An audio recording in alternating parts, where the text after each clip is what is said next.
Hey Taylor, it's David. How's it going, man? Hope you're well. Let's get started. This is my first time going through this, so let's see how it goes.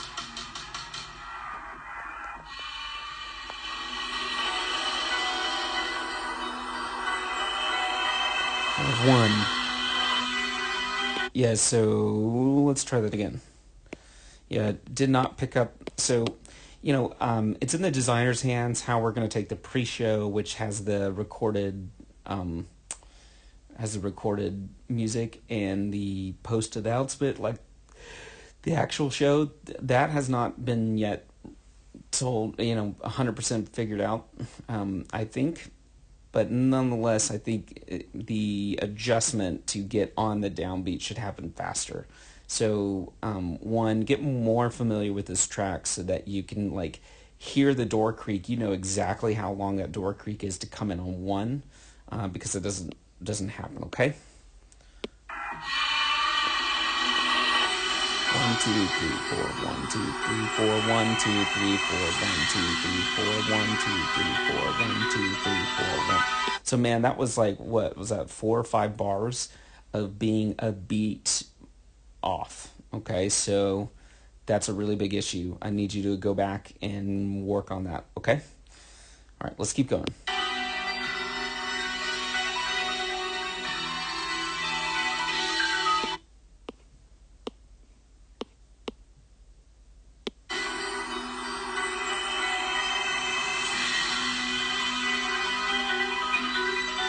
So as you're going along, the elbows are starting to push out more.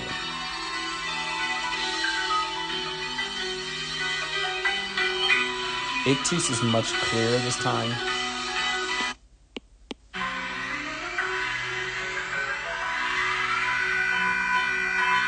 I still think the fingers move too much.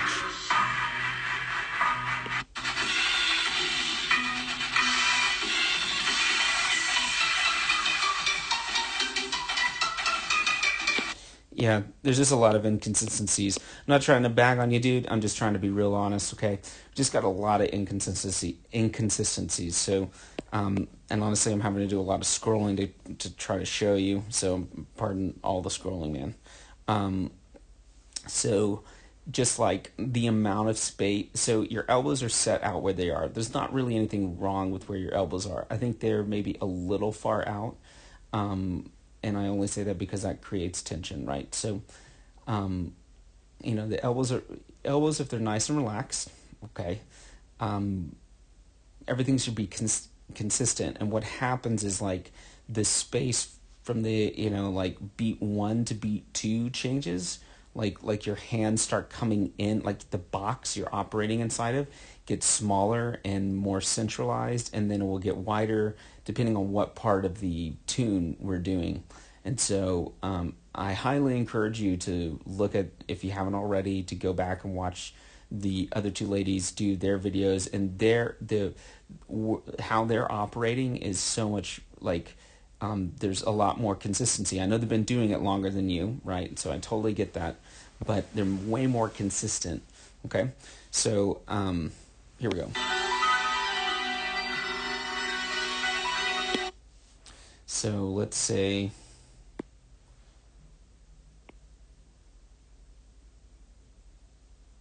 okay, so we do have a difference between the right and left hands, but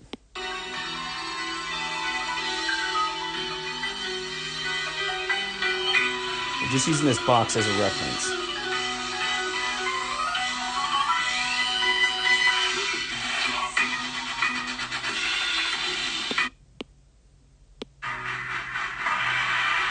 See how things are really raising up? You see that, right? That things are really raising up in this kind of crazy section, right? And so the music is dictating, a change somehow physically. And man, as a drum major, we don't want that. And especially not at the beginning, right? Not in the beginning of the training. Like, we want it to be a stone cold metronome, and if we decide that we want a bell and a whistle somewhere, we'll do that way down the road. But we want the ensemble to play together. And that that relies on the drum majors being perfectly in time. and consistent.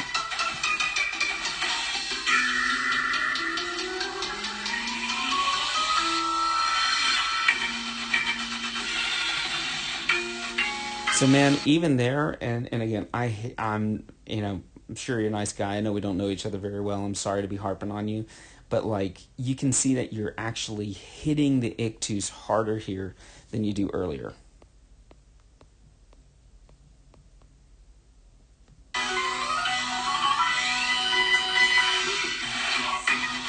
See how you're hitting it harder?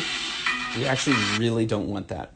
We don't want a qualitative approach to the metronome right now. We just want the met to be the drum major and the drum major to be the met and the bat, like that's all we want, okay?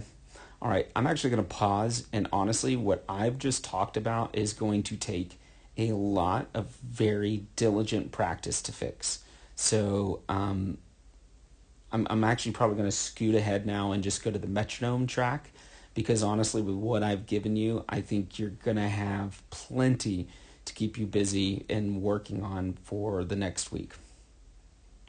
Okay, so like here through all of that, again, qualitative, and I know it seems musically appropriate, but this isn't, it's not normal conducting, right? This is definitely, this is for the marching arts, and so it's a very different style of conducting, but through all of this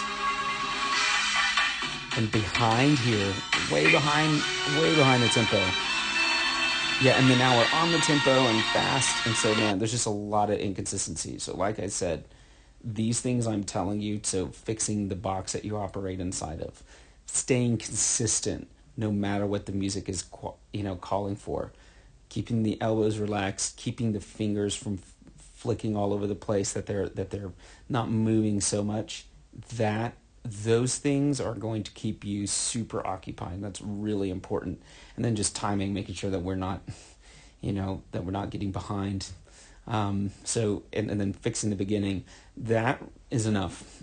We're going to go to the metronome now, I promise, and yeah, we'll see what happens there.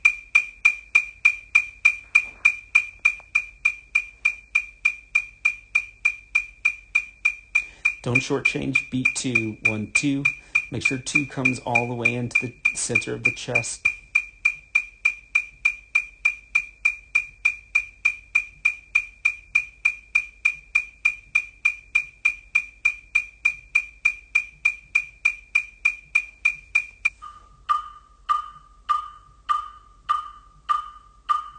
See how much the elbows move when I put in slow motion, specifically the right elbow? We just want to keep the shoulders and the elbow from moving in or out.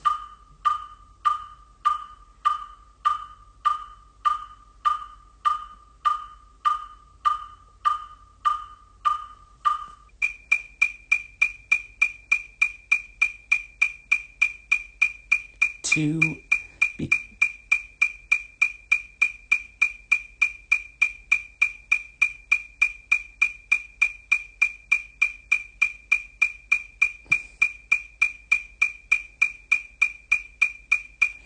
yeah, so really, I mean, there are a lot of good things going on here, and this is much more controlled, and this should be what you take to the music, okay? Um, but make sure to that beat 2, spend some time isolating that. Beat 2 not being consistent is causing other things to not, or just causing the timing to be inconsistent. Okay, so I've given you a lot to chew on, even though this video isn't crazy long, but really work on this stuff, and we will talk to you soon. Thanks, man. Appreciate it.